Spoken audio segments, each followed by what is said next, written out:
Doki Doki Literature Club is a mouthful and I'm going to be saying the game's name a lot, so for this video I'm going to refer to it simply as Doki Doki.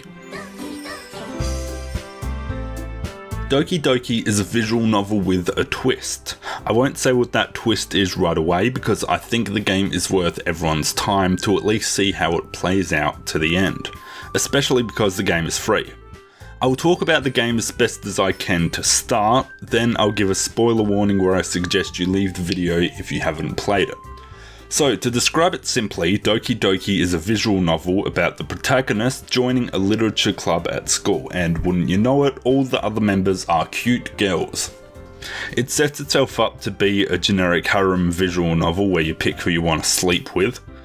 And for me at least, that's an immediate turn-off. However, Doki Doki does a couple of things near the start to set itself apart.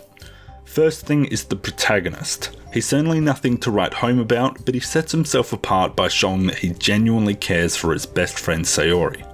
While he does comment on the girl's cuteness, he does so in a way that doesn't imply sex to be the main goal of the game. The other thing Doki Doki does to differentiate itself at the start is to show an actual focus on literature, specifically poetry. It even has you create your own poem by picking from a list of keywords that relate to each character. You don't get to see the poem yourself, but it affects how the characters like you. You show your poems to the characters, and each character shows you theirs, and they each have their own unique style. Admittedly, some of them are kind of trash poems, but it shows where the game's focus lies. Unfortunately, the characters themselves, in my opinion, are kind of generic and boring. You've got the childhood friend, the tsundere, Hanako, and of course, girl number 4. Now, chances are you've played or at least heard of this game, and if you've heard of it but not played it, you've probably looked it up and wondered what the hell all the big fuss is about. If you have played it, you're probably waiting eagerly to hear what I have to say about the twist. Well, the reason I've taken so long to get up to the twist is partly because I'm bad at pacing, but also to emphasize Doki Doki's biggest flaw, the lead up. You see, Doki Doki is about 5 to 6 hours long total, but 3 hours of that is spent on story that is ultimately left unnecessary once the twist comes in. To put that into perspective, if you were to watch the Game Grumps Let's Play of Doki Doki, it would take 21 episodes to get to the entire reason this game has been getting so much attention, and then only another 11 episodes left to get to the finale.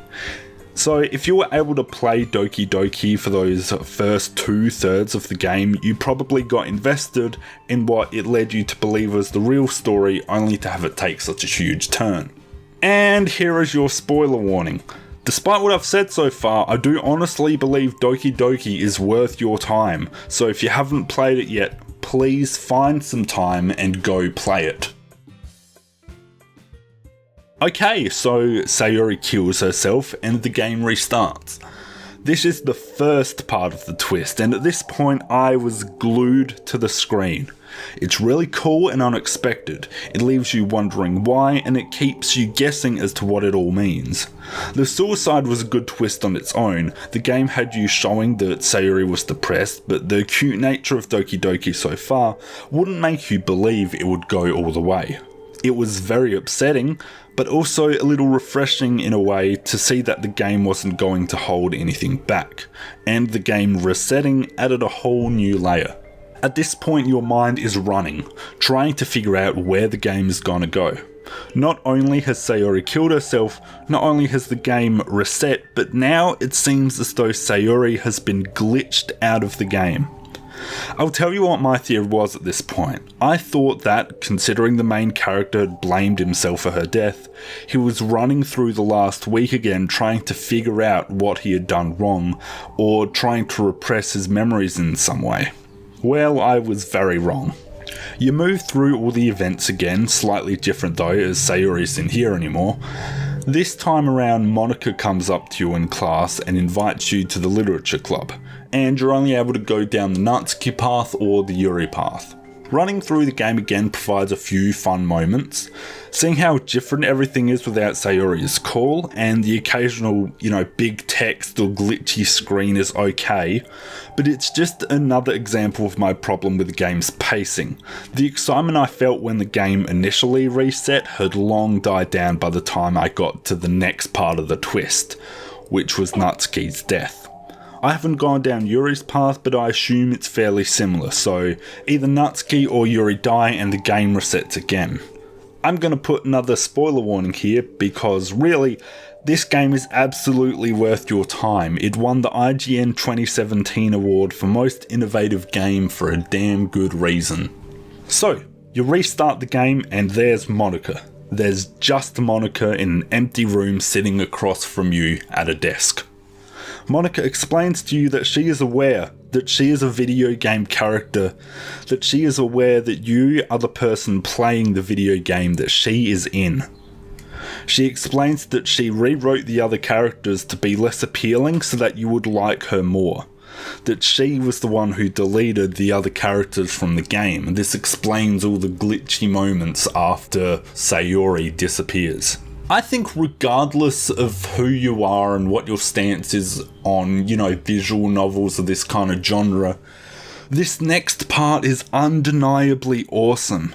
She explains how she deleted the character files. She tells you which folder she went into to delete the character files. So you quickly pick up on the fact that you're now supposed to delete Monika's character file. Doki Doki actually requires you to alter the game's files in order to progress in the game, and it tells you this in such a natural way. There's no confusion on what you need to do or how to do it, you just understand what you need to do. You literally close the game, but it doesn't take you out of the game. So you delete her file, she yells at you and disappears. The game restarts with everyone but Monika. You play through for a while. Eventually Sayori says, "Thank you for getting rid of Monika." Then Monika comes back and destroys everything. Then the game actually deletes itself. Really, all the files are gone. There's no more game. You need to reinstall it if you want to play it again. So, how do I feel about the game overall? Well, the ending and Sayori's suicide were some of the best moments I've ever experienced in a video game. The ending was amazingly unique. I was in complete awe while deleting Monika's character file. I really doubt many games will be able to recreate a similar experience. As for Sayori, I became so invested in her character, I genuinely wanted to help her. But when that choice came to tell her you love her or to reject her, it felt awful. There was no right answer. It's the most realistic example of dealing with someone else's depression that I've ever seen. Just like in real life, sometimes there are no right answers. Honestly, I feel there was a lot of missed potential in properly exploring the story of Sayori's suicide. How would it have affected the main character and everyone else after Sayori had died? Doki Doki built itself up to be a great look into depression and how to deal with it both from the sufferer's point of view as well as the surrounding people. I love the meta parts of Doki Doki, and I love the actual Literature Club Sayori portions just as much, but they feel like two different games forced into one. Monika could have been thrown into any story with the same effect. They could have been a swim club, they could have been accountants at an office, and the Monika portions would have been exactly as good, no better or worse. I guess my problem is that I ended up liking the Literature Club part a little too much, so I was disappointed that it completely left that concept behind, and we never got the full Literature Club story. But ultimately the game had me encapsulated through almost the entirety of my playtime, so I really look forward to see what Team Salvato does next.